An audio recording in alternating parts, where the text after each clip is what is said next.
if we're going to establish some momentum in the league, if we're going to put ourselves in a position able to fight for Champions League places later on in the season, we are going to have to start picking up the 3 points here.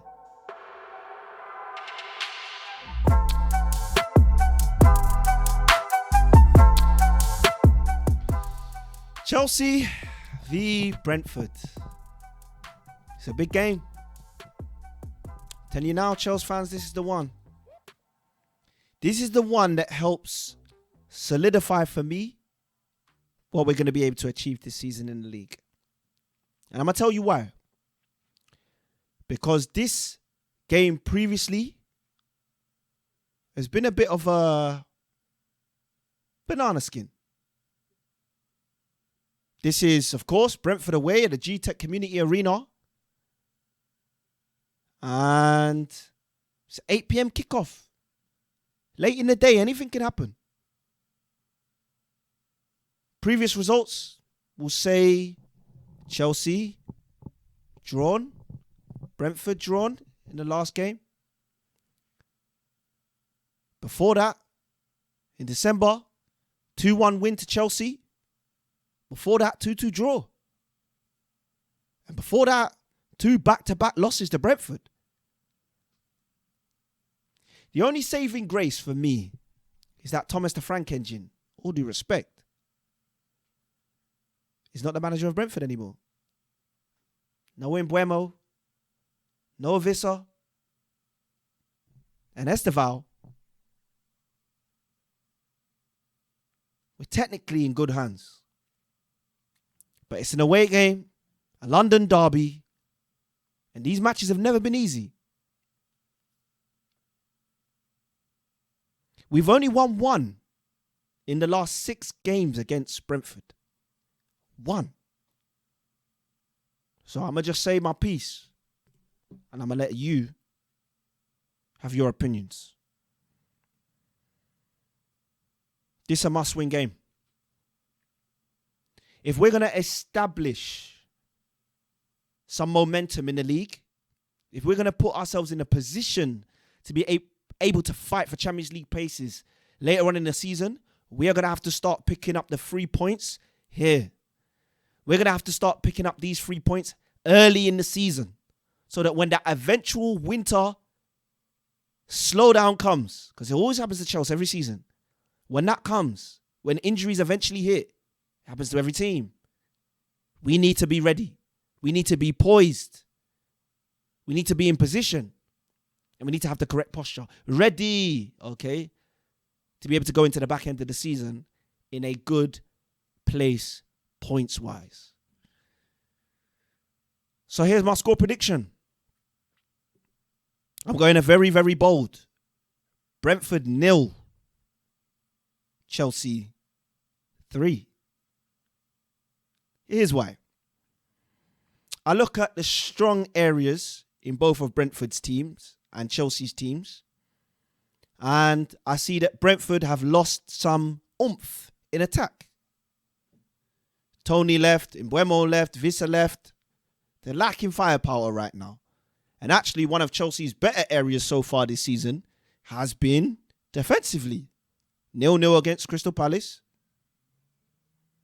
Go to West Ham. Okay, 5-1. Won the goal. And then, of course, against Fulham, a young 2-0. So, on match day 4, there's no better time. There's actually no better time. There's no better time for our defence to continue the good work it's doing. Chalobah, Tosin, whoever, whether it's Badiashile, whether it's Fofana, whoever, I believe this is a good time for them to reinforce the good defensive showing that we've displayed so far this season. I also think we're more poignant in attack this season. We've lost Jackson, who I am sad about, but the truth is, he was capable of missing a lot of chances. And while we don't have Palmer, we do have Joao Pedro, who, in my opinion, was completely robbed of a player of the month this past month. Now, first, it did go to Jack Grealish, who has 4 assists, but Joao Pedro has 2 assists and 2 goals to show So João Pedro comes in. Esteval comes in place of Madueke, who, in all fairness, was a little hit and miss last season. Please, I've got love for Madueke, despite his transfer to Arsenal. I hate the move. I want to say I'm brokenhearted because I loved him. I thought he could have worked here at Chelsea, but it didn't work out. And as Arsenal have shown you already this season, they want to let it all work out. So let's let them have it. But Esteval, for me, is a far more dangerous, far more clinical player, and I think we will see that. I believe Esteval scores his first Chelsea League goal today. The left wing is a little bit more of a question. I believe Gittins probably starts. And I believe Tyreek George comes off the bench at some point. And I hope to see Garnacho get some minutes. But the truth is, going forward, if we start the game with probably Gil up front, we've got someone to press the back line. It's not Delap, but Gil is equally dangerous. If you watched the Conference League last year, you would know. Okay? He puts in the work. He puts in the work, and he's a strong, strong guy. And he's hungry. And he's coming back. And whenever we've seen Chelsea players come back, they always seem to give extra. So we're probably going to see a forward line of Gil, João Pedro in the 10, Esteval on the right, Gittins on the left.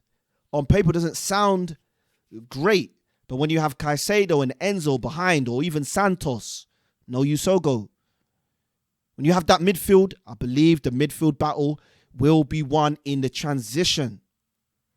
And defensively, of course, whether it's Malo Gusto, who looks like he's returning to form under Poch, or Cucurella, who is undeniably the best left back in the league, potentially even the world. I think defensively we're sound. If you add Tosin and Chalobah in there, I think we close out the game. I think we keep them from scoring. There's always a question around Sanchez, but again, what's that? 2 clean sheets in 3? Maybe you could argue VAR saved him, but bar a wonder goal from Lucas Paqueta, which maybe, yes, true. He probably should have saved Sanchez. Okay, it's arguable. I hear it. I hear arguments for both sides. He could have been 3 and 3. He could have been 3 and 3. And he could potentially be 3 and 4.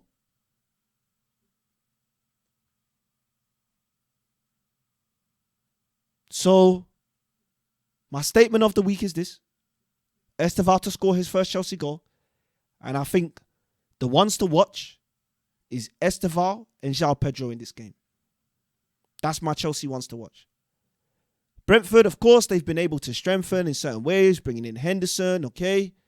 Yes, but the squad, the squad is not what it was.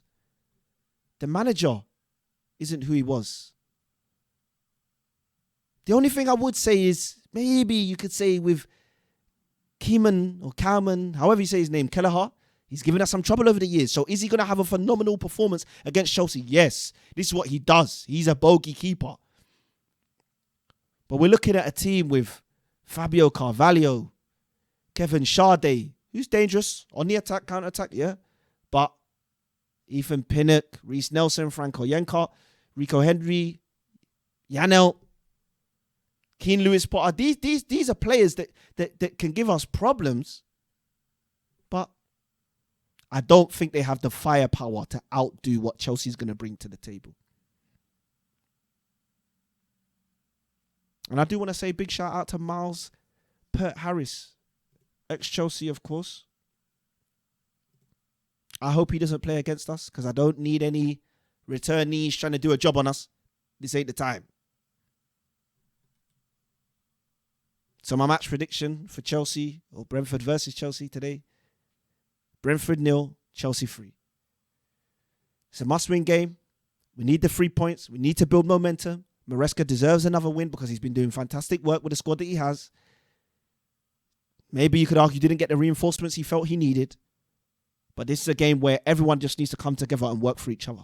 The team, the manager, the substitutes, the extended squad, the club, everyone needs to come together now. It's time that as Chelsea fans really lock in as Chelsea's squad and club, we really lock in because we're going into a mad run of games and 3 points is absolutely essential. Let me know what you think in the comment section down below. Really want to hear your thoughts, and I do try my best to reply to every single comment, as I'm sure you, or hopefully you would have seen.